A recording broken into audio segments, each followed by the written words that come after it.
We've got a really interesting set of sources today. They don't just criticize current economics. They seem to offer a whole new way of thinking about it. A complete overhaul, really. That's right. We're diving into something quite fundamental. It challenges, the whole idea of what wealth is. Exactly. The idea that money's real value, its power, isn't locked away in a vault somewhere. It's actually in its movement. Constant, relentless movement. Precisely. Our mission today, if you like, is to unpack this concept. Our sources call the science of dynamics Gati Vijnana.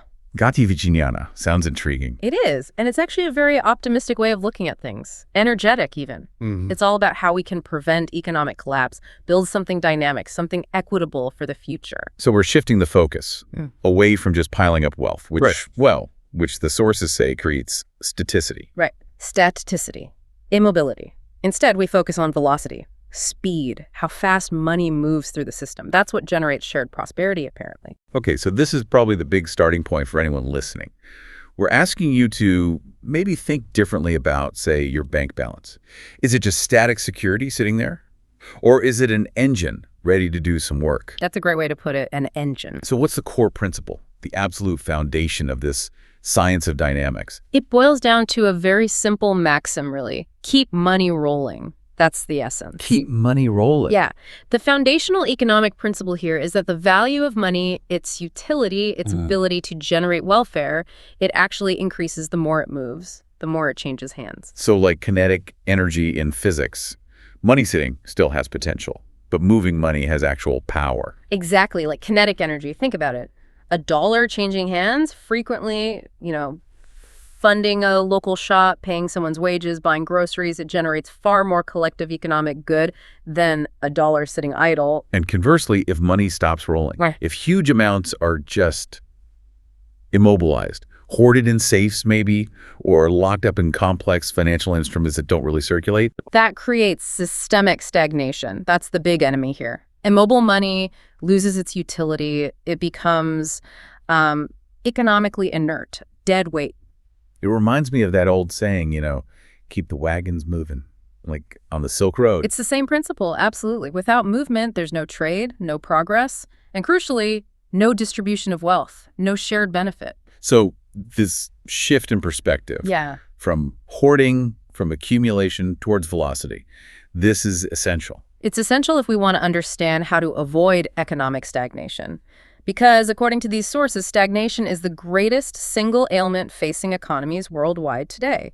It's not always a lack of resources, you see. Often it's the deliberate immobility of capital. It sounds like stagnation, whether it's, hidden black money or just huge corporate cash reserves sitting unused, it acts like a kind of economic black hole. And just sucks value out of the active system. That's a perfect analogy. A black hole. When capital is hoarded, it represents purchasing capacity that's just not being used. It's taken out of the game. And that purchasing power needs to be circulating. It must be kept in circulation to maintain economic vitality. That's the core message. Okay, so if rapid circulation is the goal, you obviously need some kind of system to manage that flow.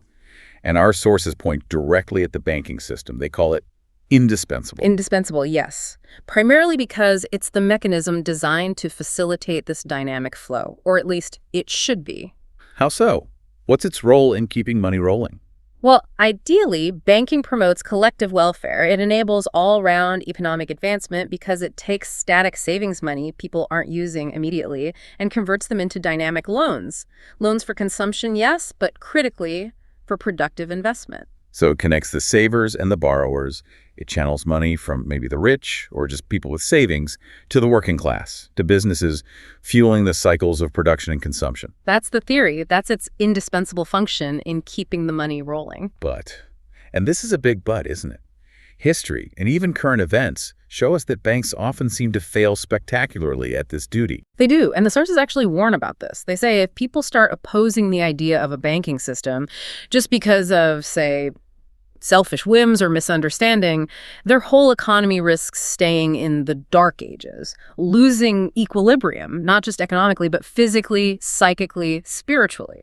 That's a strong warning against rejecting banking itself. But then the sources also seem to say it's often the banks themselves that cause the staticity, the blockage, through exploitation. It's a bit of a contradiction, no. It's a critical tension. The system is necessary, but deeply flawed in practice. That's why the sources emphasize two essential safeguards.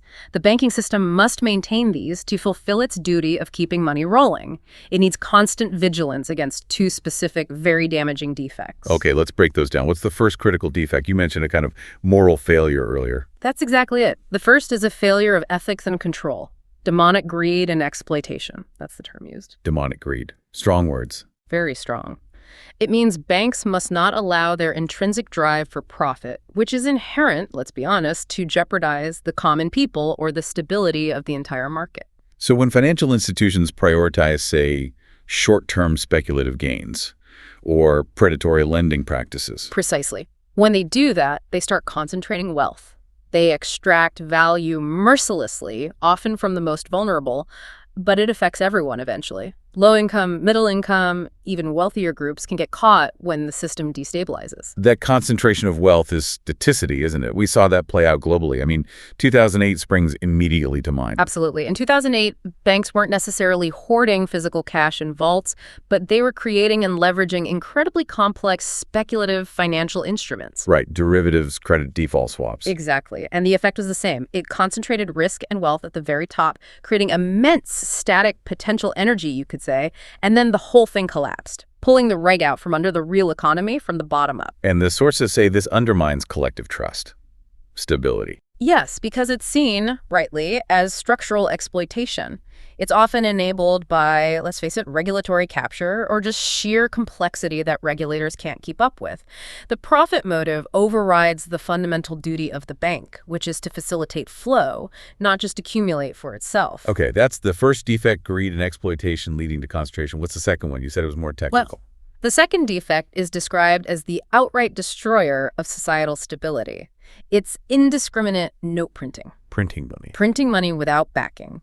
The banking system, or rather the authorities overseeing it, must prevent unwise administrators or governments from just printing monetary notes without reserving a proportionate tangible amount of real value, historically bullion, gold, silver, but maybe other real assets, in their treasuries. This hits right at the heart of currency stability itself. We've lived through decades, really, of massive quantitative easing, governments taking on huge debts. Is this exactly what the sources are warning about? It seems to be precisely that mechanism, and the warning here is extremely grave. While the first defect, greed, impoverishes specific groups and causes maybe cyclical crises. Which is bad enough. Bad enough, absolutely. But the second defect, unbacked currency creation, is said to destroy the very life of society. Wow. Destroys the very life of society. That's apocalyptic language. How does it do that? What's the mechanism of destruction? The primary mechanism is runaway inflation, hyperinflation potentially.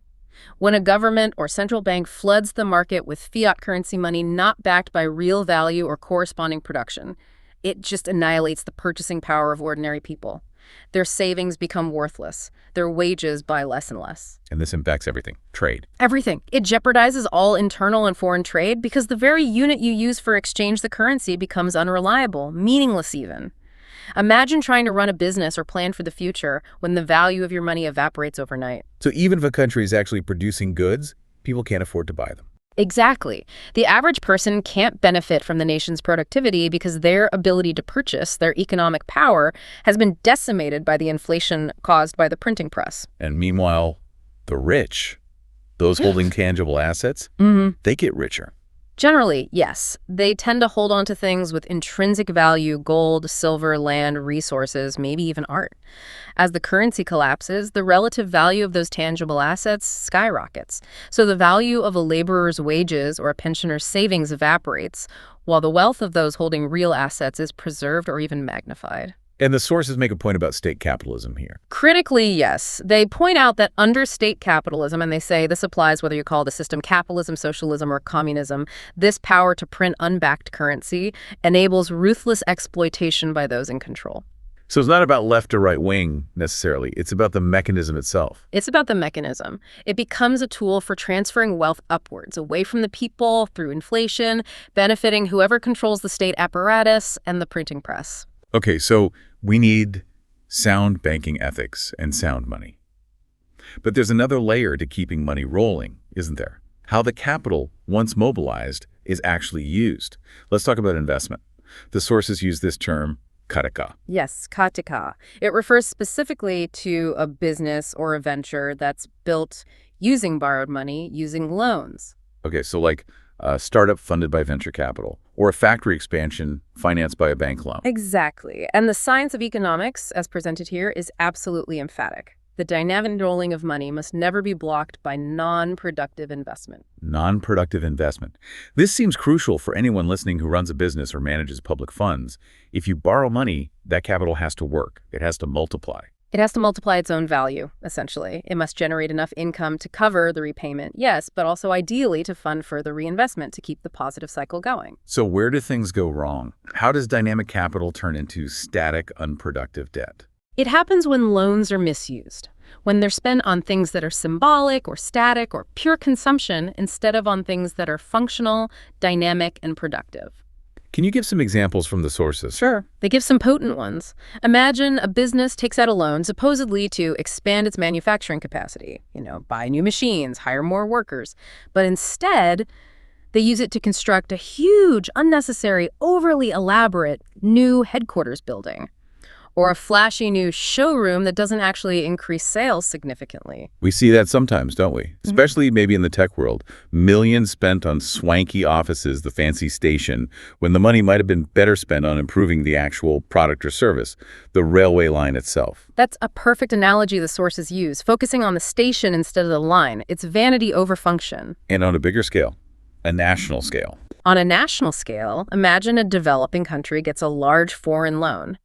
Instead of using it to lay thousands of kilometers of new railway lines, which would connect regions, boost trade, create jobs, facilitate movement, generate ongoing economic activity. They build what? They build one massive, incredibly beautiful, aesthetically pleasing railway station, a grand monument. But it connects to nothing new. So the station is just a sunk cost. It looks impressive, but it doesn't generate ongoing value. Exactly. It's static. The railway line, however, is dynamic. It facilitates trade, movement, continuous wealth creation. It keeps the economic wagons moving. That really clarifies the difference between symbolic spending and circulatory investment. It's crucial. If the loan doesn't generate income sufficient for repayment, ongoing maintenance, and continued dynamic reinvestment, it effectively halts that money's journey. It stops the roll. It becomes a dead end. A dead end. It prevents the intended increase in collective wealth and just adds to the overall problem of staticity. Loans, the sources insist, must always be utilized for productive ventures. Ventures that guarantee the money continues its journey and actually increases the overall economic velocity. Okay, so when money does stop rolling because of banking greed or unbacked currency or this non-productive koreka investment, the whole economic structure gets damaged. And the sources say the inevitable result is depression, worldwide economic depression. That's the claim. To maintain stability, two fundamental conditions must be met. First, money must be kept in circulation. Its purchasing capacity has to be actively utilized. Second, money must retain its ability to function as the unit of economic equilibrium and stability.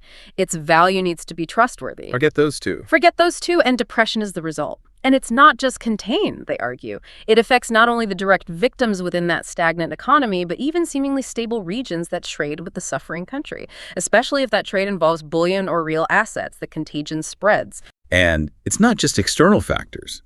The sources suggest even wealthy, prosperous countries can inflict this damage on themselves, internally, through what they call non-yielding expenditures. Absolutely. A nation can be incredibly wealthy on paper, but if it consistently pours that wealth into enterprises that don't generate any income in return, it's basically setting itself up for future failure. It's creating internal staticity. What kind of expenditures are we talking about? The examples given are quite telling. Things like excessive defense spending, vast sums spent on military hardware that, while potentially necessary for security, doesn't produce economic output. Or again, superfluous construction of massive, unnecessary government buildings or monuments. Or even a national economy overly focused on producing luxury goods that only benefit a tiny elite and don't contribute to broad-based prosperity. So it's like internal hoarding, almost. Resources that could be circulating, building real broad wealth, are instead locked up in non-productive, non-circulating forms. Exactly. It's a form of self-inflicted staticity. It's like a big company spending, say, 90% of its budget on security guards and fences, leaving only 10% for actually developing new products or improving services. It might look secure, but it's not moving forward. It's not dynamic.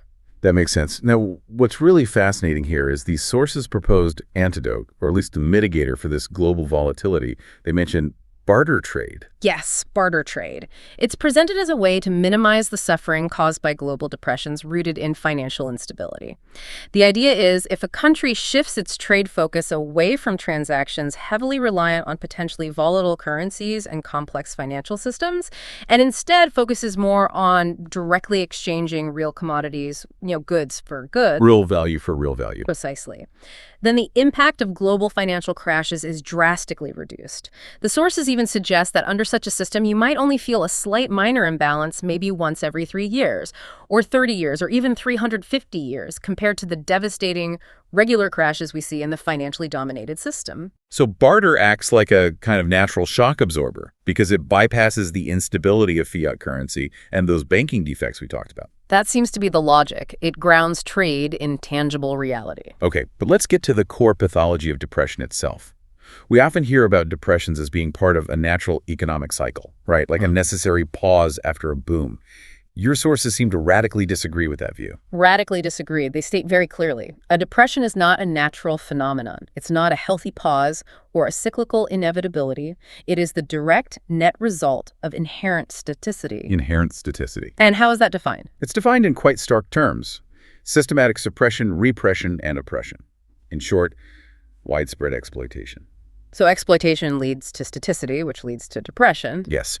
When exploitation, economic, social, political, reaches a certain culminating point, the movement within society, the economic and social mobility, it virtually grinds to a halt. Staticity sets in completely. And then comes the explosion, the devastating reaction. That's the depression. We need to really drill down into the causes of this sickness then. The sources identify two main drivers, right? Distinct but related. That's right. Two key causes. Cause number one is structural, the concentration of wealth. We touched on this with the banks. Exactly.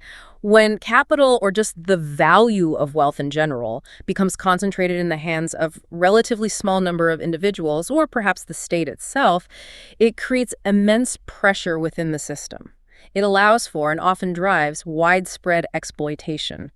That severe concentration, that process of static accumulation at the top, inevitably culminates in an explosion, the depression. Because it takes so much purchasing power out of active circulation. Precisely. Billions, potentially trillions of dollars worth of purchasing capacity is just sitting idle, not flowing through the economy, not creating demand, not funding production.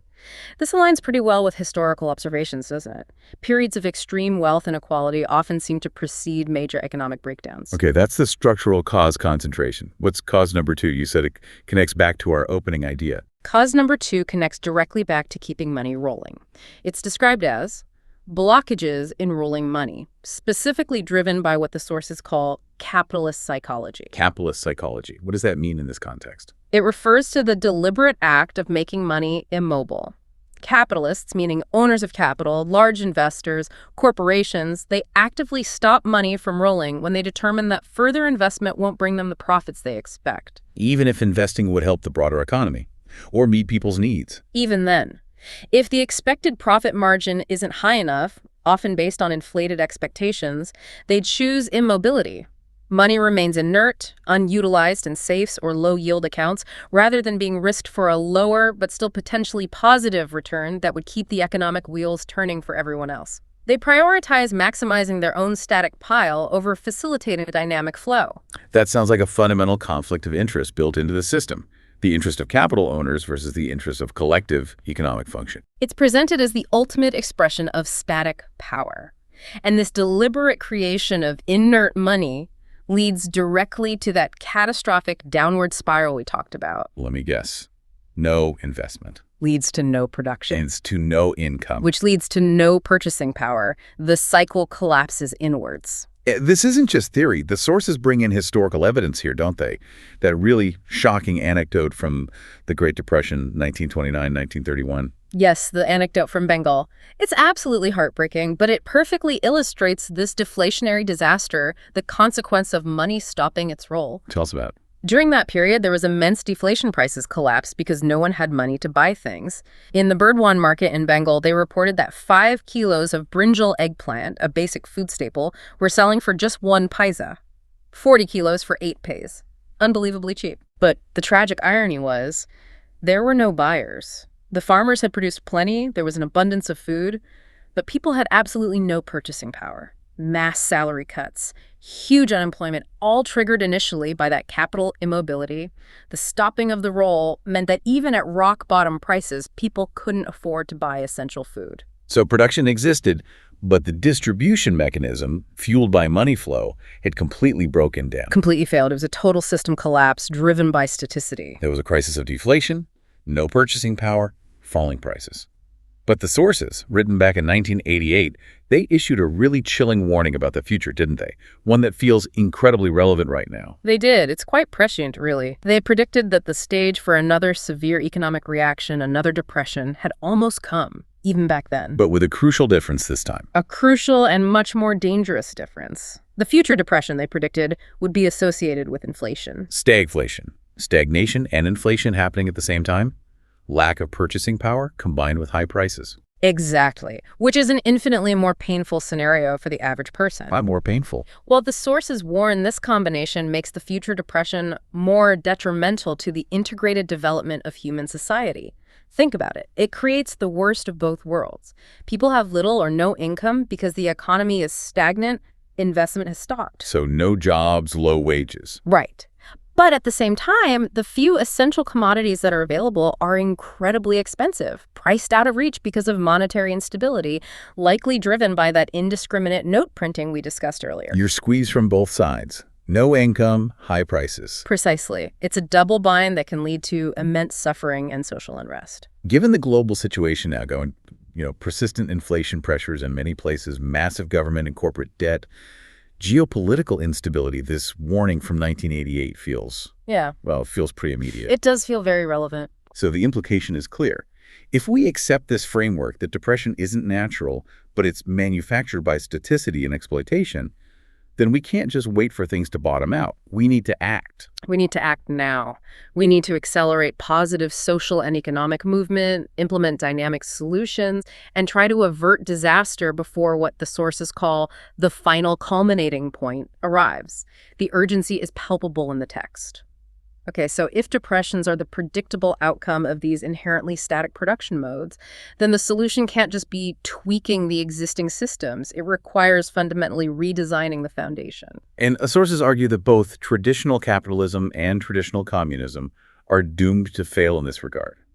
Both inevitably lead to depressions because they both have inherent defects that create staticity. That's the argument. They both fail, but for slightly different, though related reasons. Let's unpack the twin defects. First, why does the standard capitalist mode ultimately fail to maintain dynamism, according to these texts? What's a capitalist defect? It's described as failing because of a dual staticity. First, there's a problem with labor. Workers often lack genuine interest or deep motivation because they're fundamentally disconnected from the ownership and the ultimate profit outcomes of the enterprise. This can lead to reduced productivity, lower quality, a sort of baseline sluggishness. Okay, so a motivation gap at the labor level. What's the second part of the dual staticity? The second part is what we've already discussed. Yeah. Management, the owners of capital, deliberately stop the money rolling due to wealth concentration when their specific profit targets aren't met. So this system is structurally vulnerable to seizing up from both ends unmotivated labor and hoarding capital. All right, that's the capitalist critique. What about the communist defect? Why does that model also lead to staticity and eventual depression? The primary defect identified in the communist model is also related to motivation, but perhaps more pervasively. Labor, again, does not feel truly one with the job. Because ownership is vested in a distant, abstract state, there's a lack of personal connection and investment, leading to centralized bureaucratic sluggishness, inefficiency, often poor quality production, and a lack of innovation. Motivation has to be imposed externally through quotas or state directives, which is inherently less efficient and less dynamic than intrinsic motivation. So both models, in different ways, build in structural roadblocks to that vital dynamic flow. So if both dominant systems fail, the dynamic solution must be something entirely different. It has to be free from both that lack of worker motivation and the problem of deliberate capital immobility by owners. Exactly. And this is where the sources introduce the Proutistic cooperative model as the proposed alternative. The cooperative model. How does this structure supposedly achieve dynamism and align better with human ideals and sentiments? The core idea of the cooperative model is a fundamental shift in ownership and control. It aims to ensure that workers aren't just hired hands, wage laborers, but are actually joint owners and active participants in the management and, crucially, the profits of the enterprise they work for. So workers have a direct stake. A direct stake.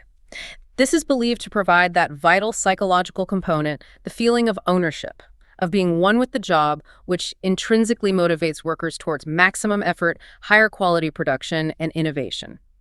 This addresses the communist defect of sluggishness and lack of interest. Okay, that addresses the labor motivation side. How does it tackle the capitalist defect, the concentration of wealth, and the deliberate stopping of the money roll? Because the cooperative structure, by its nature, prevents the extreme concentration of wealth in the hands of a few non-working exploiters or a remote state bureaucracy. Surplus profits aren't just siphoned off to distant shareholders or the state treasury. They are typically distributed amongst the worker owners or reinvested directly back into the enterprise or the local community. So it keeps the money rolling locally. It prevents that massive capital accumulation at the top that leads to immobility. That's the intention. By decentralizing ownership and profit distribution, it aims to maintain a more continuous and equitable flow of capital throughout the economic system. It's a compelling model. But I have to ask a potentially challenging question here. Isn't the relentless, sometimes ruthless pursuit of private profit often seen as the primary engine driving things like major medical breakthroughs, rapid technological innovation, scientific discovery? Yeah. If you eliminate or significantly reduce that singular drive for massive private profit, how does a system focus mainly on production for consumption, maintain that innovative edge? Where does the drive for progress come from? That's a really critical question, and the sources do address the nuance. The Proutistic model doesn't necessarily eliminate all forms of incentive or reward for innovation, but it fundamentally redirects the primary goal of core production, especially for essential goods and services. Redirects it from what to what? It redirects it away from maximizing private profit above all else towards ensuring the fulfillment of collective needs and consumption first. We need to distinguish here between two types of inflation the sources mention: bullion inflation and production inflation. Okay, explain bullion inflation. Bullion inflation is what typically happens in capitalist or state socialist economies. The constant pressure to maximize profits, to achieve endless growth often disconnected from real needs, drives the requirement for fresh, often speculative financial investment.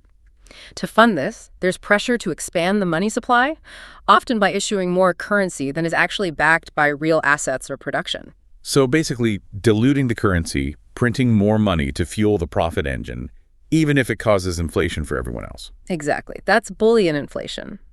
The dynamic solution proposed by Prout suggests that production, particularly for the minimum basic necessities of life, should be organized solely for consumption. The primary motive should be meeting needs, not extracting maximum profit from essentials. And the effect of that shift. By removing that pervasive speculative profit motive from the core of the economy, you remove the structural need for continuous, unbacked financial expansion just to chase ever higher returns. Existing inflation, caused by past imbalances, can then be allowed to die out naturally as real production comes into line with real demand. But what about innovation then? If not profit, what drives it? Innovation is still highly valued, but it's framed as being driven by collective need. The desire for progress, improved quality of life, efficiency gains, and addressing social and environmental challenges. Research and development are prioritized based on societal benefit, supported by the collective resources generated through efficient production, rather than solely by the potential for private wealth extraction. There would still be incentives, perhaps through recognition, better conditions, or a share in the efficiency gains, but the fundamental driver shifts. Okay, so a shift in motivation. Now, alongside this structural change, what's the immediate, maybe even radical step needed for monetary reform to stabilize the actual currency, the unit of exchange? The sources are uncompromising on this. The immediate, absolute first step is the cessation of printing monetary notes without equivalent tangible backing, historically bullion, but potentially a basket of real assets. Stop the printing presses running on empty. That's a hard stop. A hard stop.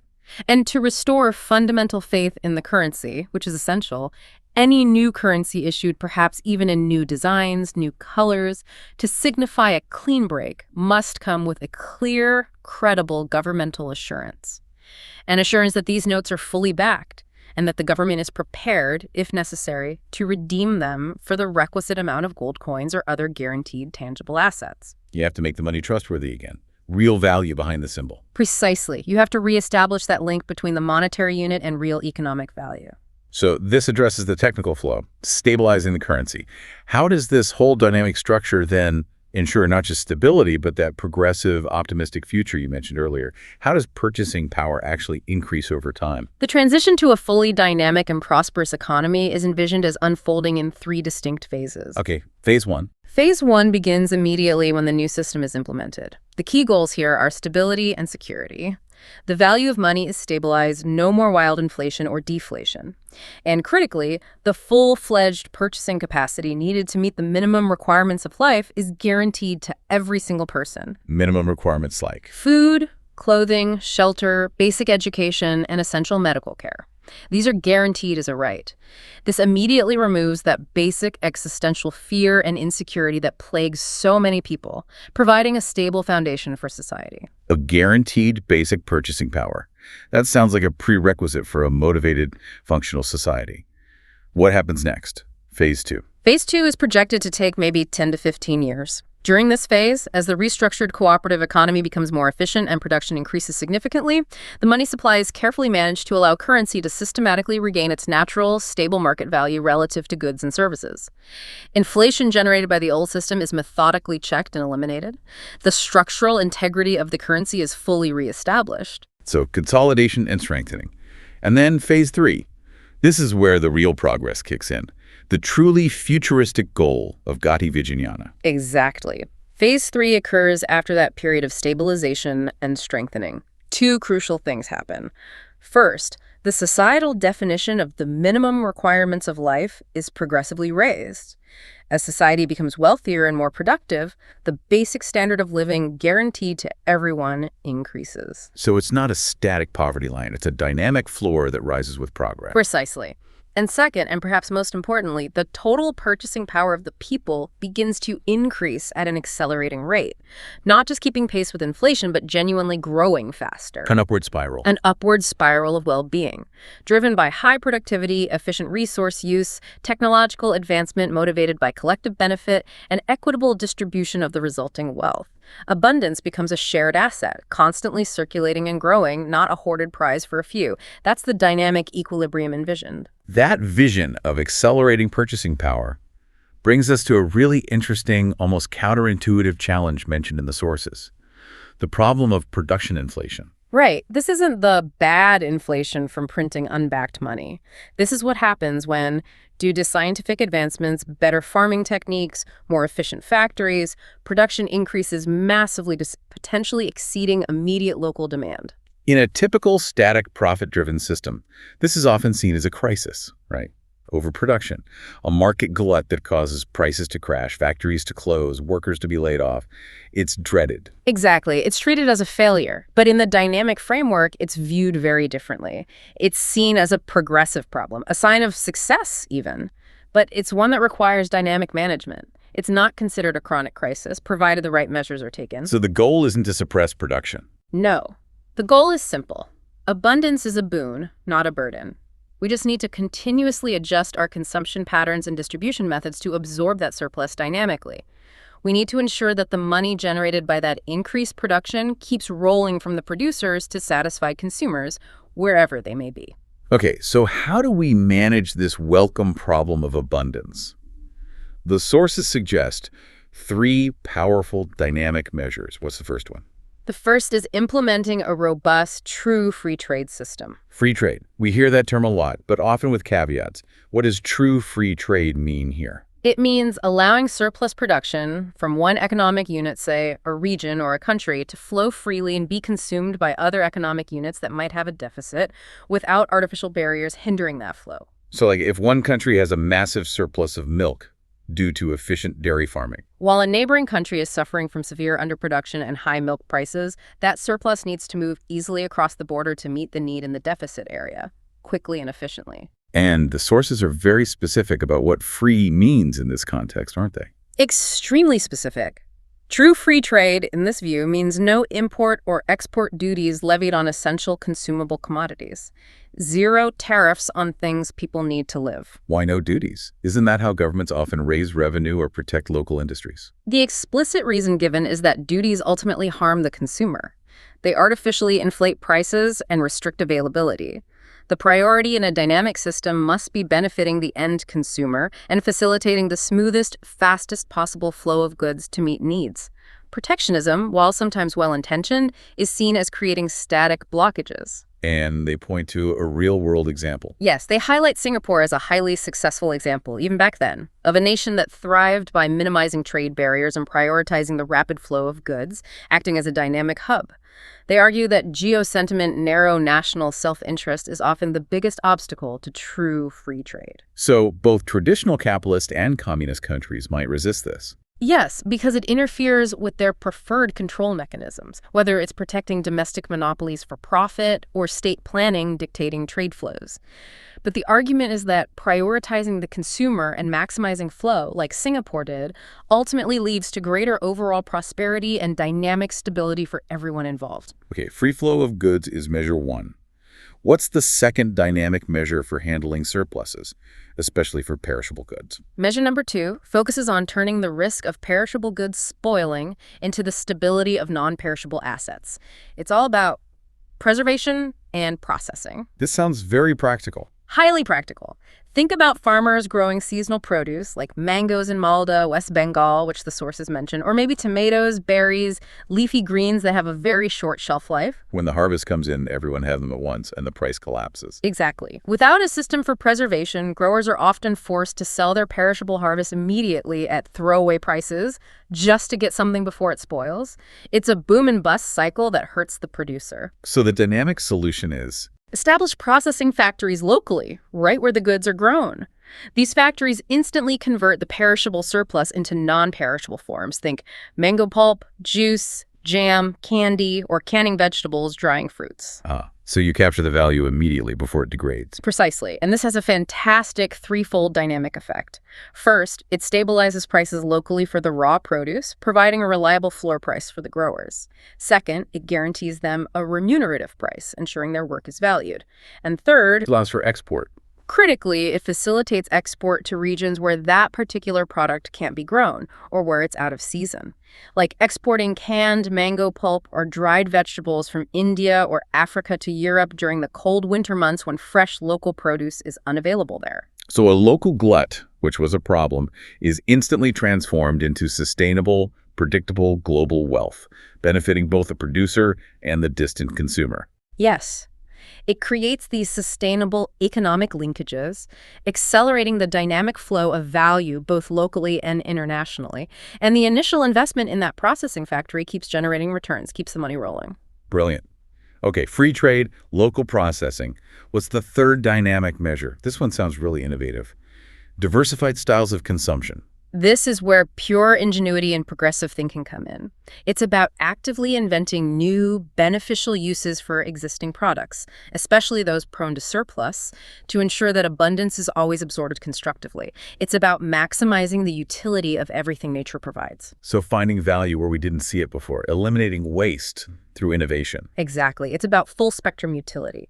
The sources give some wonderful, specific examples that really make you think. Take linseed oil. Linseed oil. Used for what? Paints?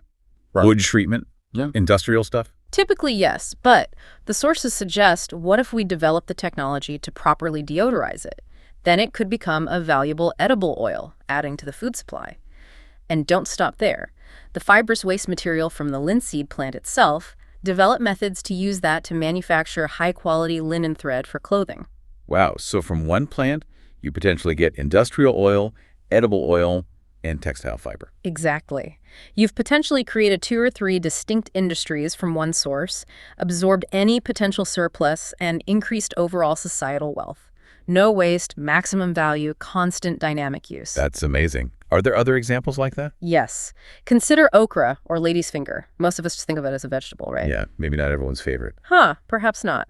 But the sources suggest a total resource transformation is possible. What about extracting edible oil from the okra seeds? Apparently it's feasible.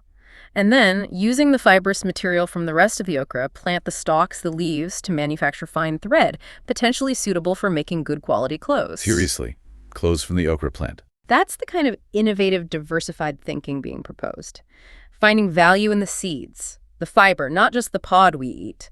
Another key example given is raw jute. Jute, used for sacks, ropes, carpet backing, often seen as a low-value commodity. Right, and it's often overproduced in places like West Bengal, Bangladesh, driving prices down for the farmers. But the sources suggest establish local processing facilities that can extract fine threads from that raw jute, threads suitable for weaving high-quality clothes, not just rough sacking. So you take a low-value surplus commodity and transform it locally into a high-value manufactured product. Exactly. You solve the surplus problem, you dramatically increase the value captured locally, you create skilled jobs, and you elevate the entire regional economy. It moves from being just a raw material exporter to being a producer of finished goods. That leads perfectly into the final, really critical point here, which is a systemic critique of how many economies currently operate. It's about reversing the unhealthy trend of simply exporting raw materials. Yes. The sources are quite blunt about this. The large-scale export of raw, unprocessed materials is presented as a clear sign of economic weakness, of an unhealthy, inherently static system.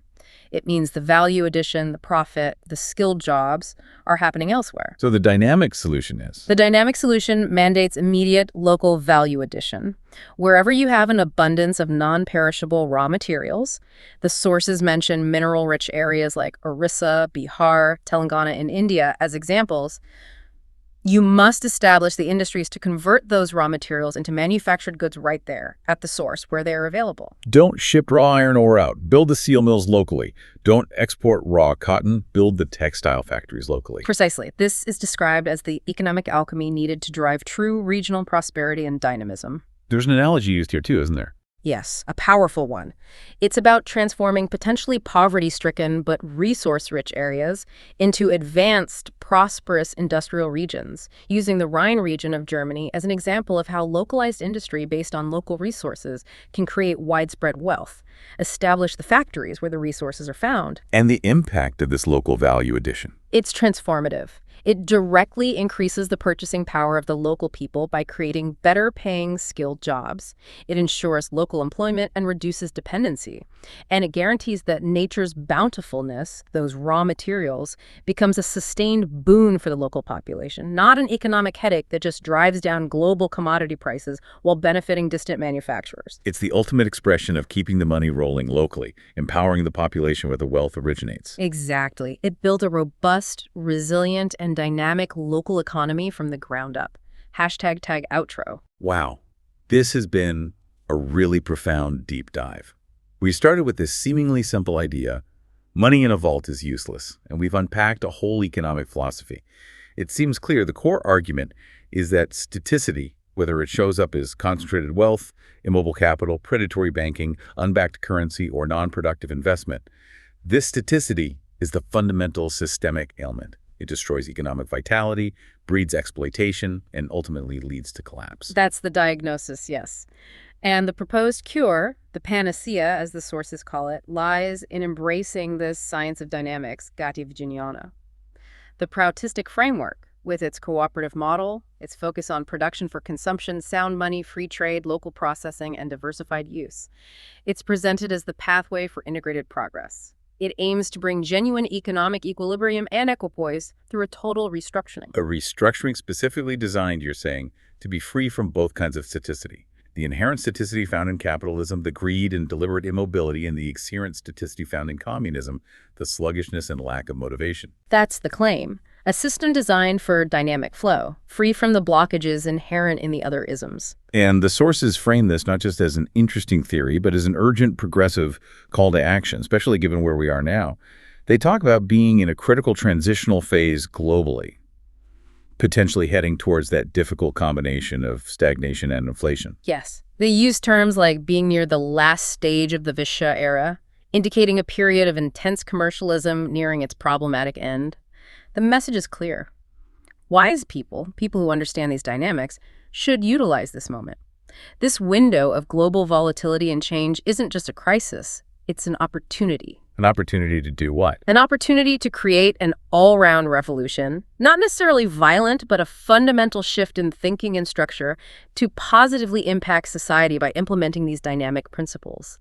If we truly accept the premise that economic depression isn't some natural disaster like an earthquake, but the predictable, calculated result of deliberate immobility and exploitation, the purposeful stopping of the money roll, then the responsibility shifts, doesn't it? It's not something that just happens to us. exactly. The responsibility is now on us, on society, on individuals, to understand these forces and actively work to ensure the flow resumes and is directed towards collective well-being. Which brings us, quite powerfully, to our final provocative thought for you, the listener. If the true purpose of money is movement, and the greatest systemic threat to our collective prosperity is the concentration in immobility of wealth, if staticity is the real enemy, then what specific action within your own sphere of influence, however large or small, will you take starting today? What can you do to ensure that the money in your system, whether that's your household, your community, your workplace, your investments, never stops rolling productively and ethically? How can you contribute, even in a small way, to building that dynamic, equitable future? That's the challenge and the opportunity presented by the science of dynamics.